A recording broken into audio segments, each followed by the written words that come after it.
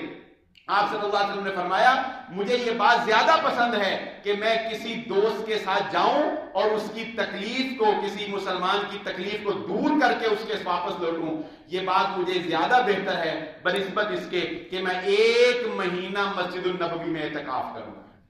تو ایک ڈاکٹر تو سینکڑوں لوگوں کی تکلیف دور کرتا ہے, سینکڑوں لوگ جو ہیں ان کے وہ کام آتا ہے. یہ اتنا مقدس پیشہ ہے. لیکن اپنی چھوٹی سی مسٹیک سے, اپنی چھوٹی سی غلطیوں سے, یا اپنے چھوٹے سے طمع اور لالچ سے جو ہے وہ اپنے پیشے کے ساتھ غداری انسان کو نہیں کرنی چاہیے. اسی طرح ہمارے ہاں وکالت کا پیشہ ہے.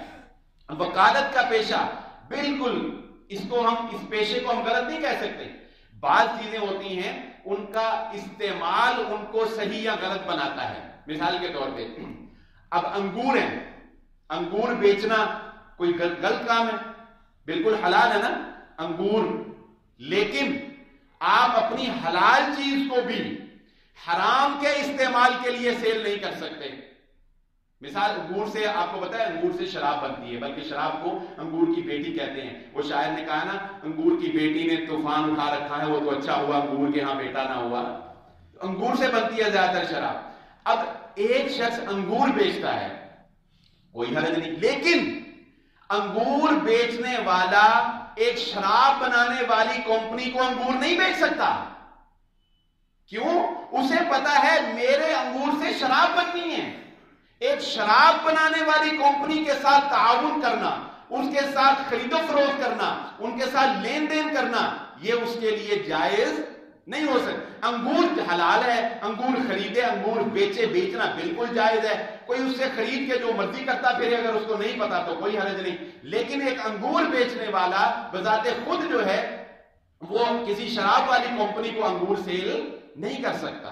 تو اسی طرح وکالت کا شعبہ جو ہے ہمارے ہاں بہت اچھا شعبہ ہے. بہت سے لوگوں کو, بیچارے پھنسے ہوئے کو یہ لوگ ریلیف دیتے ہیں. لیکن ایک وکیل کے لیے اپنے پیشے کو اس وقت وہ حرام کر لیتا ہے جب اس کو یہ علم ہوتا ہے کہ میں جس کا کیس لڑاؤں وہ جھوٹا ہے, وہ مجرم ہے, وہ دغے باز ہے, وہ دھوکے باز ہے, یا اس کو وہ خود طریقے سکھاتا ہے بچنے کے اور اس کو خود طریقے مجرم کو سکھاتا ہے. تو بتائیے یہ خود اپنے آپ پر عذاب نازل کروانے والی بات نہیں ہے تو اور کیا ہے. اور سینکڑوں لوگ جو ہیں ہماری عدالتوں کے اندر کتنے جھوٹے گواہ, کتنی جھوٹی قسمیں, اپنے اوپر لعنتیں بھیجنا, یہ سب کچھ جو ہے ہم حرام بھی کما رہے ہیں اور خود اللہ رب العزت سے دعائی دے کر یہ کہتے ہیں کہ ہمارے اوپر نعوذ باللہ عذاب نازل فرما, اور ہمارے اوپر جو ہے وہ یہ فرمان نازل فرما. تو یہ مارکیٹ کے اندر یہ وہ باتیں ہیں, یہ لین دین کے وہ طریقے ہیں جو لوگ اکثر جو ہے وہ کثرت سے سوال کرتے ہیں ہمیں, اور کثرت سے جو ہے وہ لوگ ان کے بارے میں, ان مسائل کے بارے میں جو ہے وہ ہم سے پوچھتے ہیں. تو میں آج کی اس گفتگو سے کم از کم جو بات آپ کے گوش گزار کرنا چاہتا ہوں, جو باتیں ہم نے سن لی چلے وہ تو ہمیں سمجھ میں آ گئی, جو نہیں ہمیں بہت سے معاملات ایسے ہیں جن کا ہمیں علم نہیں ہے, کم از کم یہ بات ہمیں ضرور پتہ چل گئی ہے کہ ہم جو بھی لین دین کرتے ہیں یہ اتنا آسان کام نہیں ہے, یہ اتنا آسان معاملہ. کیونکہ آج کل جدید طریقے ایسے طریقوں سے, مثلا ایک سوال میرے پاس آیا, چلے وقت تھوڑا اختصار سے بیان کر دیتا ہوں. ایک سوال آیا, ایک دوست ہے, وہ اس کو کہتا ہے, مثلا اس کی ایک فیکٹری ہے, وہ اسے کہتا ہے کہ ہم جب ادھار چیز لیتے ہیں, مثلا ہم تذاب لیتے ہیں, وہ کہتا ہے کہ جی ہم تذاب خریدتے ہیں تو ہم جب ادھار خریدتے ہیں تو ہمیں ملتا ہے 15 روپے لیٹر, اگر ہم کیش خریدیں تو ہمیں ملے گا 13 روپے لیٹر. وہ اپنے دوست کو کہتا ہے کہ آپ مجھے 10 لاکھ روپیہ دے دو, میں یہ